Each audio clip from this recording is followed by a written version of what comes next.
Hi, I've just come back from having a coffee with the lovely Kimberly Spiteri at Moreland City Council. We had a lovely conversation about everything that's going on in her world and my world. And one of the things we started talking about was communication about change. And we know from experience that for some reason, communication is one of our biggest issues when we're trying to go through change. So we understand that we need to communicate with people on a regular basis and as early as possible.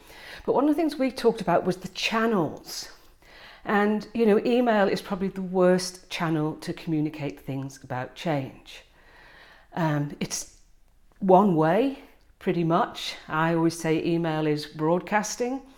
And we need to find channels that enable a constant dialogue to happen. But we also talked about the message the channel itself actually gives. If you're using old, tired and worn communication channels to talk about your upcoming change, it doesn't say that the change is a priority.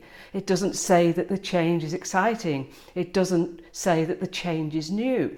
So you really need to find some more exciting, new, interesting ways of communicating change, which then has the message that this is really important and you really need to know about this.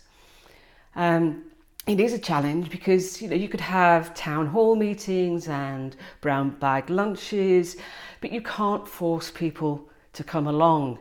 So you need to generate interest.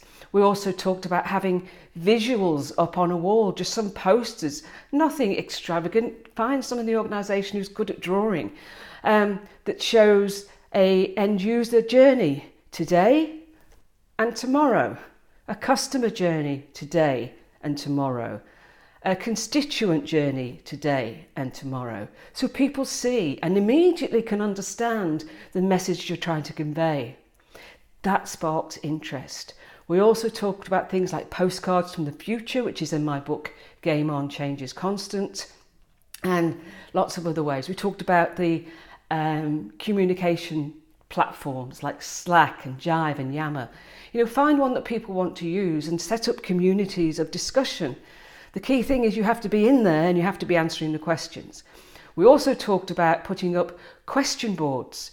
Put post-it notes on a table with a pen and let people ask questions about the change. And then have a board alongside that where you answer the changes. So encourage people to participate and be part of that change journey. Happy Friday. Talk to you next week.